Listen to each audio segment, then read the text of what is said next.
Bapak Ibu mau tidak mau kita memang harus belajar untuk menggunakan video. Baik Bapak Ibu, terima kasih atas kehadirannya. Walaupun tadi agak sedikit sweeping, termasuk Pak Jasuri, Pak Arsyad, dan Pak Arman yang ketemu di jalan, saya tarik masuk ke dalam. Termasuk Mas Adam dan Mas Aldo, saya sweeping juga, kena sweepingan saya gitu. Kelihatan gila. Jadi Bapak Ibu, terima kasih atas kehadirannya. Hari ini saya akan mendiseminasikan hasil pelatihan saya selama di BPPB tanggal akhir November kemarin. Nah, sebetulnya ini bukan tanggal yang saya ajukan, tapi ternyata karena saking sedikitnya kerjaan ya Bapak Ibu ya, baru tercipta hari ini, yang ini adalah hari terakhir diseminasi dilakukan. Alhamdulillah tidak melebihi deadline setidaknya ya. Baik, silakan di next. Oke, boleh ngasih sedikit ya.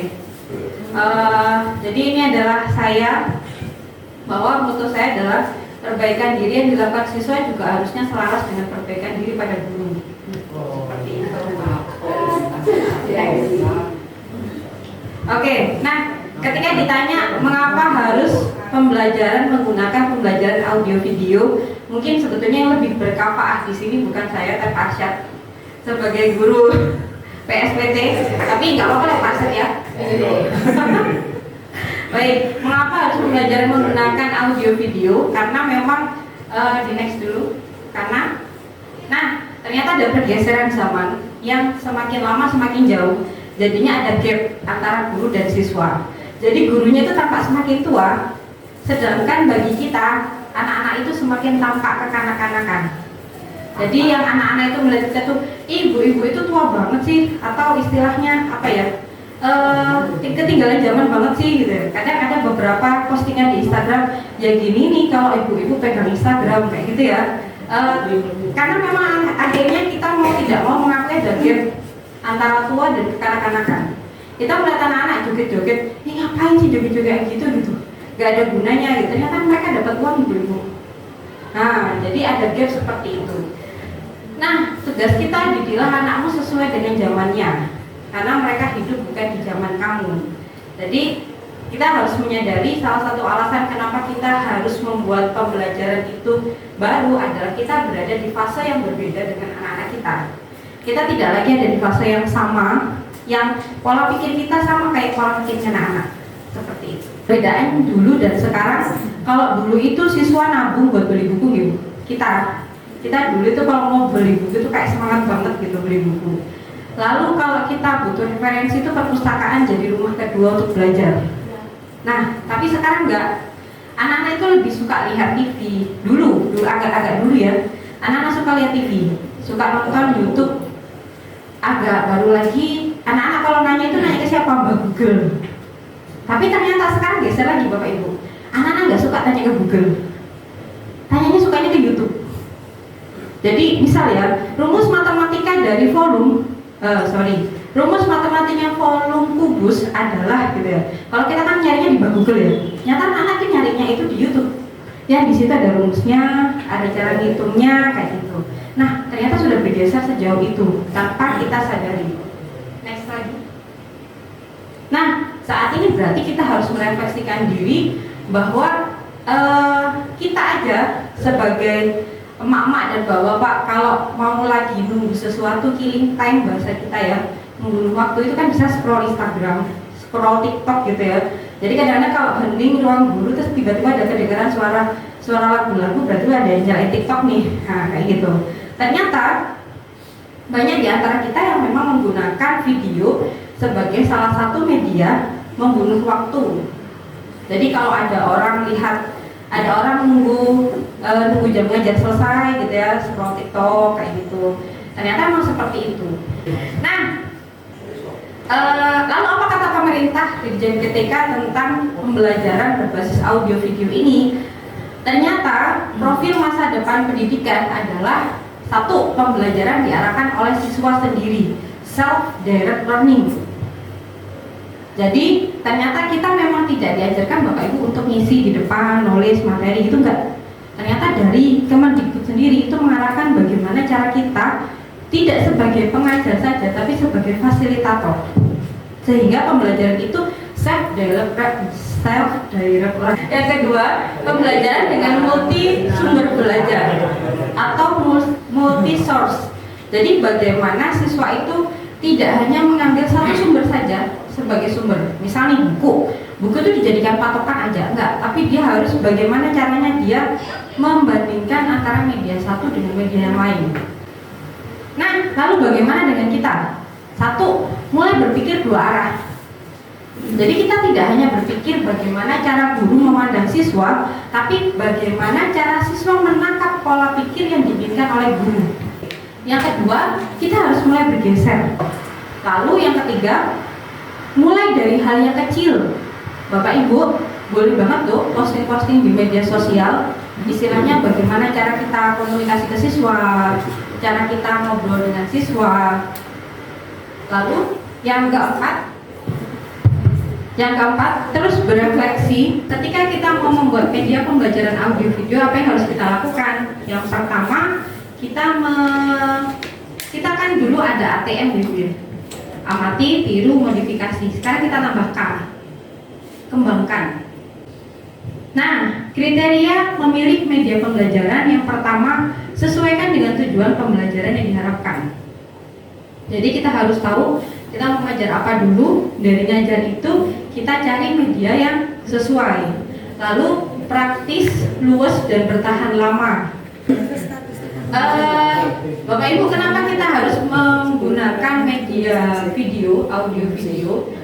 Yang pertama, kita bisa melakukan rekayasa waktu. Yang kedua, melakukan rekayasa tempat, yaitu melihat fenomena makromos maupun mikromos. Yang ketiga, melakukan rekayasa dengan animasi untuk memperjelas isi pesan. Gitu.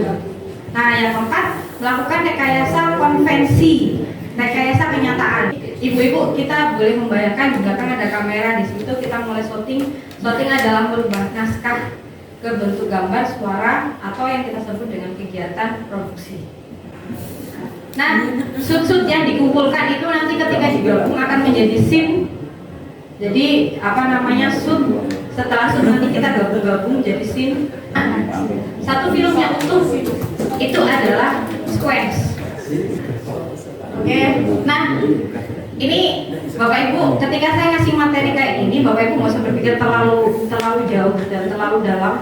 Cukup Bapak Ibu sebagai, ini adalah kasanah kita untuk menjadi komentator ketika kita nonton drama Korea ataupun film-film FTV. Oke? Jadi 3 teknik pengambilan gambar ini Bapak Ibu nggak perlu memikirkan jauh-jauh, tapi ini adalah yang digunakan saat FTV lagi syuting atau drama Korea lagi syuting. Nah, kira-kira seperti ini. Jadi ada ukuran gambar Bapak Ibu di sini. Jadi ada banyak jenis. Kalau Bapak Ibu lihat di FTV atau di drama Korea gitu ya. Kalau semisal posisinya kita mulai dari nomor 4 dulu. Kalau satu dengkul, nah itu berarti dia adalah medium shoot. Jadi nanti ketika Bapak Ibu lihat gitu ya di drakor, ini medium shooting. Satu dengkul nih, nah, kayak gitu. Oke, kalau sampai perut berarti dia adalah medium close up. Oke, kalau nomor 6 yang kayak foto pas foto, nah itu adalah close up. Oke, yang kalau kelihatan wajah banget itu adalah extreme close up. Kalau yang kelihatan mata doang, nah itu very extreme close up. Ini teknis banget ya Bapak Ibu ya.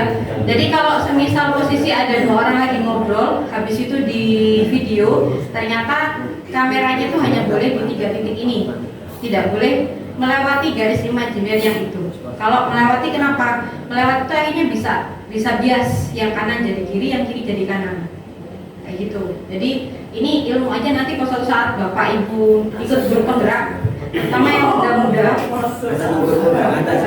nanti kalau membuat video berarti ada garis imajiner yang nggak boleh dilewati. Misalkan nih posisi saya dengan bukot, ini kan posisi bukot di kanan, saya di kiri. Ketika posisi melewati garis imajiner itu, akhirnya jatuhnya nanti saya di kanan, bukot di kiri. Jadinya akhirnya bias. Oke, next lagi. Next.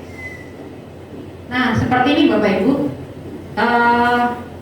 gambar tengah adalah gambar sumbernya, source-nya gambar tengah. Kita mau menunjukkan ekspresi yang mana? Ekspresi yang senang, curious, atau ekspresi yang menertawakan, atau dia sedang membawa sesuatu, tergantung pada sudut mana Angel dia membawa kamera. Nah, unsur gambar Bapak Ibu, ketika kita mau masuk di dalam gambar, harusnya mau tidak mau kita tetap harus menjaga penampilan ya. Jangan sampai ketika kita apa ya bahasanya, karena posisi kita guru nih, jangan sampai ketika kita tampak tidak baik-baik saja kita posting, atau kita posting nangis-nangis, kan lagi ngetren ya, posting nangis-nangis gitu ya, aku bertahan tapi nangis-nangis gitu, akan sangat baik untuk tidak diposting seperti itu. Oke, akhirnya terima kasih. Nggak kebiasaan. Oke, nah ini tadi materi yang saya dapatkan. Selanjutnya ada satu video yang kita buat bareng-bareng. Bukan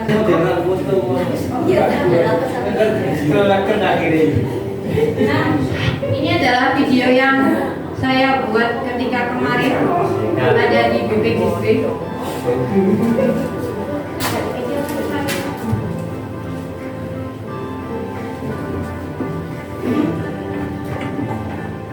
Ini adalah anggota kelompok saya.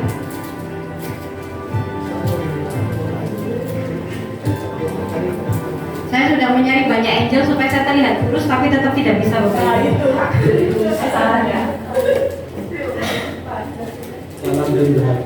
Assalamualaikum warahmatullahi wabarakatuh. Oke, ini adalah kepala sekolah SDN Kangkuban. Blitar. Anak-anak, kita hari ini akan mempelajari tentang aneka teman saya. Pasti penasaran kalian semua. Yuk ikuti videonya sampai selesai ya.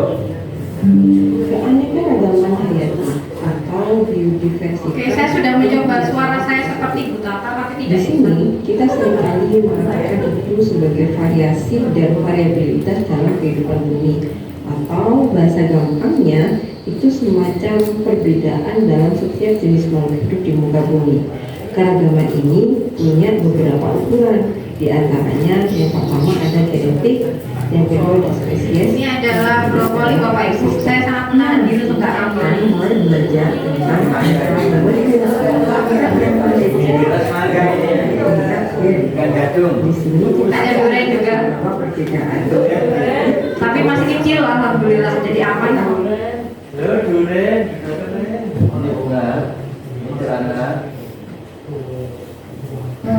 Apa saya suka manja? Suka dulu, apalagi yang rasa rasanya manja. Karena sukanya yang masih muda. Kalau betul muda itu kan Bukan saya. Kalau saya sih cuma ada mata-mata lagi, angin gading, itu. Suaranya sangat nggak nyambung, nggak balance, apa? Kita enggak di sini hanya lucu-lucu semata. Kita dikit. Suara kalau gerakannya ya. Iya. Itu ternyata suaranya sempat hilang, Bu. Jadi mikrofon yang dimasukkan ke dalam HP saya nggak mau masuk. Akhirnya mau nggak mau suaranya. Nah, anak-anak, seperti itu. yuk kita lihat jenis mangga yang ada di kebun ini. Nah ini saya syutingnya Di sini siang-siang, banyak jadi nggak jenis kelihatan mangga. mangganya. Mangga memiliki ada yang besar, ada yang kecil. Mangga ini memiliki akar kecil besar. Mengapa berbeda? Padahal mangga itu sama-sama satu jenis. Kenapa yuk? Yuk kita lihat seperti apa.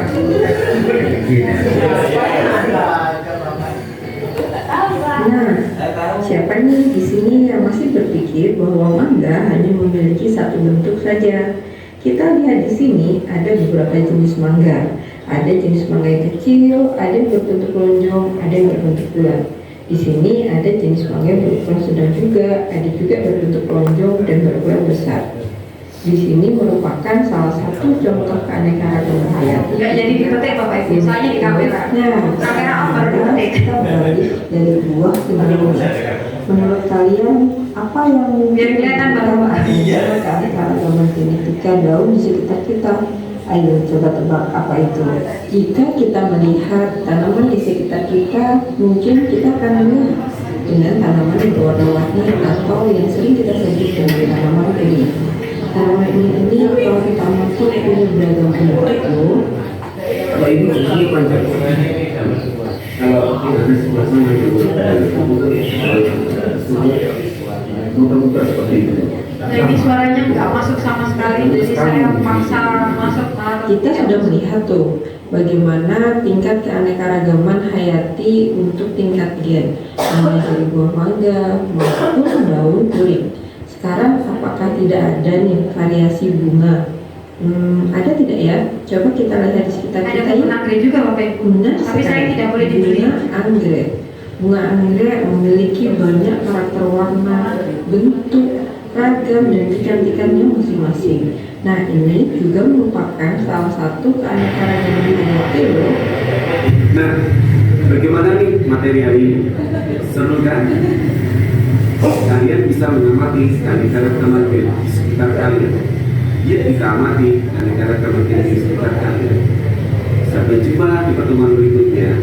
Assalamualaikum warahmatullahi wabarakatuh. Dadah. Oke, nah jadi Bapak itu ngomong ada di situ itu take sampai 10 kali kayaknya. Cuma sekedar opening sama closing itu take sampai 10 kali. Jadi ini kita pagi-pagi habis subuh. Jadi habis subuh banget ya. 5:30 itu kita sudah cantik semua, habis subuh itu sudah make up. 5:30 kita harus sudah off dari kamar. Oke, nah demikian pemaparan dari saya Bapak Ibu. Terima kasih banyak. Apakah ada yang ditanyakan? Ragam manusia yang ada di sini. Oke. Ada yang pesek, ada yang mancung, Nah, betul. ada laki-laki, ada perempuan. Oke. Yang kalau kita Baik, begitu dari saya hari ini. Saya rasa tidak ada pertanyaan. Terima kasih banyak atas kehadiran Bapak Ibu di sini. Oke, demikian dari saya hari ini. Kurang lebihnya mohon maaf. Bapak Ibu kalau mau karaoke boleh, hidangan ada di sebelah kiri Bapak Ibu. Air minum hangat dan dingin ada di sebelah kanan Bapak Ibu. Mohon dipersilakan. Demikian dari saya hari ini. Wassalamualaikum warahmatullahi wabarakatuh.